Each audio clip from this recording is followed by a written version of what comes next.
Bab 638. Bawa kembali dengan mulutmu. Kaki Saliliu cepat dan kejam. Dengan tujuan yang jelas, yaitu untuk memberikan pukulan fatal. Sayangnya, ini berbeda dari sekarang. Kali ini lawannya jelas sudah siap dan memiliki beberapa keterampilan kungfu. Jadi Saliliu ditendang dan bebas. Huff, Alwin Long. Jangan mengira aku mudah diganggu. Saliliu melewatkan satu gerakan, dan kemudian menendang lagi. Tetapi menemukan bahwa dia tidak dapat mengambilnya kembali. Pergelangan kakinya terjepit oleh lawan. Karena Saliliu baru saja melepas sandal hak tingginya. Pergelangan kakinya terbuka sepenuhnya. Alwin Long meremasnya dengan mesum. Menyeringai dan berkata, "Yo, wanita cantik. Kaki kecil seputih salju ini nyaman dipegang.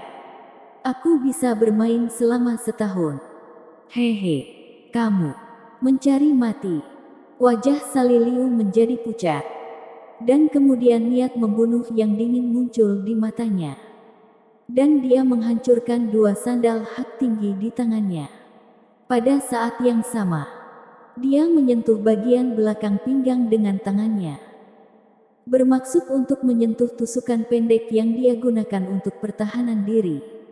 Tetapi Alwin Long mengambil langkah di depannya. Dan sambil mengangkat satu kakinya, dia menggertaknya ke depan.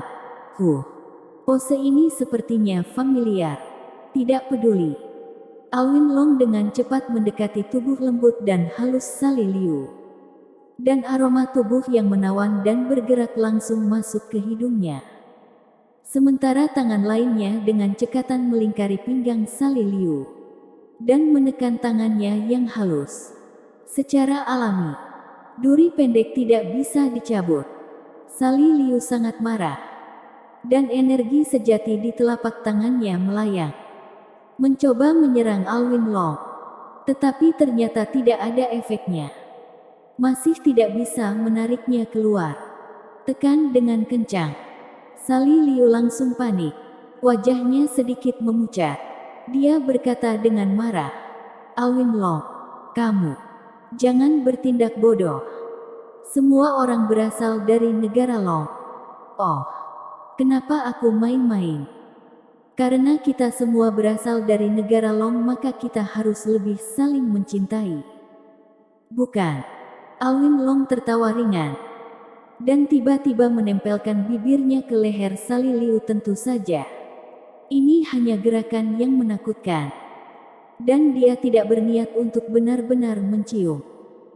Tetapi tindakan ini membuat Saliliu sangat ketakutan sehingga dia berteriak, "Kamu jangan bertindak sembarangan. Aku peringatkan kamu. Lelakiku sangat kuat. Jika kamu berani meremehkanku, dia akan membunuhmu. Membunuh seluruh keluargamu. Bunuh seluruh keluarga." Apakah dirinya begitu kejam? Tapi belum tentu. Jika ada yang berani memperlakukan adiknya seperti ini, mungkin setelah kehilangan akal, dia akan benar-benar. Louis Lu berhenti sejenak. Dan tiba-tiba tersenyum aneh dan berkata, "Betapa kuatnya. Jangan bilang. Lelakimu adalah yang tertinggi di negara Long yang tampan. Tak tertandingi. Tidak bersahabat. Dan tampan. Kaisar Dewa Louis. Dia adalah Louis." Ya. Mengapa ini terdengar aneh? Saliliu sedikit terkejut. Setelah menenangkan diri dan merasakannya sebentar, amarah melintas di mata rubah yang indah. Dan dia berteriak, "Louis Lu, apakah kamu akan mati? Apakah kamu ingin mati? Ini bukan Kunlun." Para kultivator di Kunlun dapat mengidentifikasi identitas mereka berdasarkan energi sejati mereka. Bahkan jika mereka mengubah penampilan mereka, itu tidak akan banyak berguna. Itulah mengapa Louis Lu biasanya akan mengaktifkan fungsi kamuflase dari mutiara pembeku jiwa 1000 ilusi setelah melakukan operasi perubahan bentuk untuk mengubah nafas energi sejati. Tidak di sini.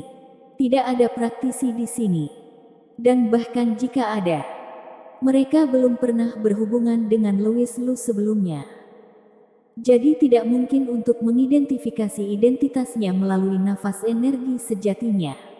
Oleh karena itu, Louis Lu hanya menggunakan teknik merubah penampilan, tetapi tidak mengaktifkan mutiara pembeku jiwa 1000 ilusi. Dan tujuan utamanya adalah untuk menghindari kerumunan orang biasa yang lewat. Tidak perlu terlalu ketat. Sali Liu baru saja pusing karena marah. Jadi dia melakukannya tanpa mengucapkan sepatah kata pun. Dan mengaitkan keakraban dengan Louis Lu dengan keakraban di antara rekan senegaranya di negara Long.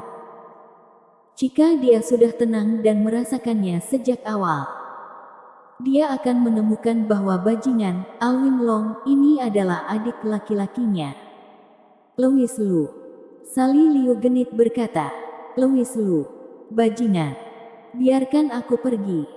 Jika kamu tidak melepaskannya, aku akan benar-benar marah. Huff. Identitasnya telah diketahui. Jadi tidak ada artinya melanjutkan seperti ini. Louis Lu tersenyum canggung dan mundur dari kuda satu kata Sali Liu. Kak Sali, diam. Pergi dan bawa kembali sepatu hak tinggi ibuku. Sali Liu berkata dengan wajah dingin. Hehe. Louis Lu berlari karena malu. Mengambil 2 sepatu hak tinggi yang dibuang oleh Sali Liu dan menyerahkannya kepada Sali Liu. Kak Sali, ini dia. Aku memintamu untuk menahannya. Apakah kamu menggunakan tanganmu? Huff. Tidak patuh sama sekali. Sali Liu menatap Louis Lu dengan keras. Mengatakan itu yang dia katakan. Tapi dia pasti tidak akan membiarkan Louis Lu menggunakan mulutnya untuk mengambilnya. Setelah mengambil alih, tampak agak bingung. Dia tiba-tiba menendang ke arah Louis Lu. Lagi. Ekspresi Louis Lu berubah. Dan pada saat ini Sali Liu tiba-tiba mendengar Sali Liu berteriak genit. Apakah kamu berani bersembunyi dan mencoba? Louis Lu tiba-tiba merasa tidak enak. Dalam 1/1000 detik, dia membuat keputusan untuk tidak bersembunyi.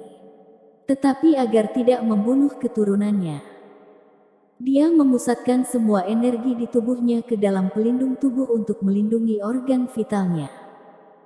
Sali Liu menendangnya dengan bangga dan melihat Louis Lu menyeringai.